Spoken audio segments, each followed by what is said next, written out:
బయటకు పరుగులు పెట్టడం, ఈ వ్యవహారం అంతా కూడా బయటకు వచ్చింది. ఇదంతా కూడా వాళ్ళు కేవలం అంటే కావాలని ఇదంతా కూడా చేస్తున్నట్టు కూడా తెలుస్తుంది. ఆ బిడ్డల అక్రమ సంబంధానికి అడ్డు వస్తున్నారని, ఆ బిడ్డల అడ్డు తొలగించుకోవాలని చేస్తున్నట్టు కూడా తెలుస్తుంది. మరి ఇందులో తల్లి పాత్ర ఉన్నదనేది కూడా చూడాల్సింది. ఎందుకంటే గతం నుంచి కూడా ఈ దెబ్బలు ఉన్నట్టు కూడా తెలుస్తుంది. తల్లి ఎందుకని అడ్డుకోలేదు, పోలీసులు ప్రజెంట్ ఆ పిల్ల ఆరోగ్య పరిస్థితి ఎలా ఉంది, వారి తల్లిదండ్రులు కానీ బంధువులు కానీ ఏం చెప్తున్నారు?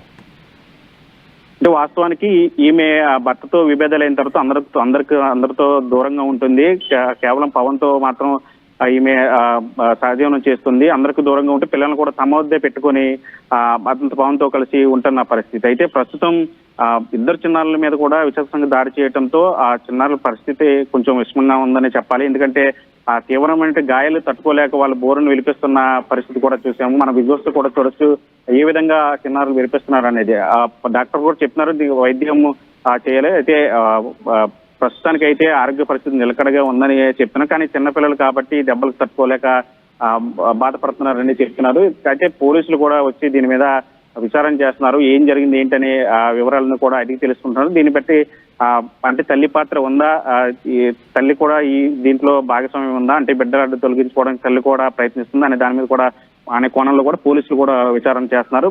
ఏదేమైనప్పటికీ కూడా జంగారెడ్డిలో జరిగినటువంటి అంటే అక్రమ సంబంధం కోసం బిడ్డల అడ్డు తొలగించుకోవడానికి ఈ విధంగా చేయటం అనే విషయం అయితే స్థానికంగా కలకం రేపిందని చెప్పాలి. రైట్ మణికుమార్, ఏలూరు జిల్లా జంగారెడ్డిపట్టిగూడెంలో ఈ దారుణం జరిగింది.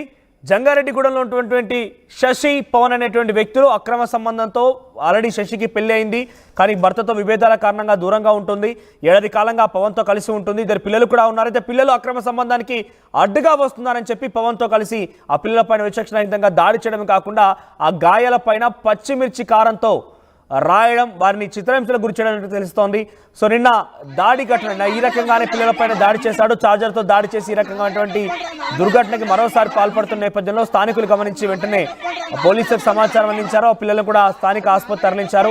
ప్రస్తుతం ఆసుపత్రి బెడ్ పై నుంచి ఆ పిల్లవాడు చాలా ఆవేదన భరితంగా కొంత ఆందోళన చెందుతూ మాట్లాడుకొచ్చాడు. నన్ను రోజు కొడుతూ ఉంటారు, మా తల్లిదండ్రులు ఇద్దరు ఇలాగా కొడుతూ ఉంటారు, నాకు చాలా ఇబ్బందిగా ఉంది, కొట్టి పచ్చిమిర్చి కారం రాస్తారంటూ కూడా బాధపడుతూ చెప్పుకొచ్చాడు. ఒకసారి మనం చూడొచ్చు, అక్కడ ఆ వ్యక్తులు స్థానికులు ఆ విషయం గమనించిన తర్వాత పవన్ ని క్వశ్చన్ చేస్తూ పవన్ పైన దాడి చేయబోతుంటే తల్లి శశి అక్రమ సంబంధాన్ని అడ్డుకట్ట వేస్తూ ఆయన కొట్టకుండా అడ్డుకుంటోంది. కానీ పిల్లల గురించి మాత్రం ఈరోజు పట్టించుకున్న దాఖలాలు. ఒకసారి ఆ పిల్లవాడు తను ఏ రకంగా దాడి చేసేవాడు, ఆ తర్వాత ఏం జరిగిందని ఒకసారి అలా ఏడుస్తూ చెప్పుకొచ్చాడు ఆర్టీవీ ఎక్స్క్లూజివ్ గా. ఆ పిల్లవాడు ఏం మాట్లాడాడో చూద్దాం.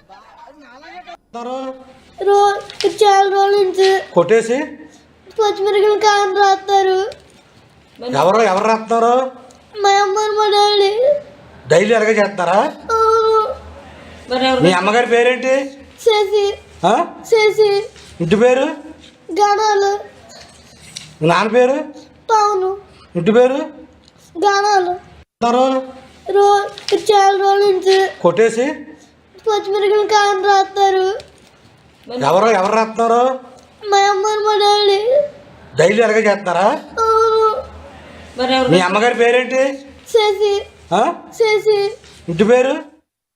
ఆర్టీవీ యాప్ వార్తల్ని క్షణాల్లో చదివే అవకాశం ఉంటుంది. ఒక న్యూస్ పేపర్, ఒక టెలివిజన్ ఛానల్ మీ చేతుల్లో ఎప్పుడూ ఉంటాయి.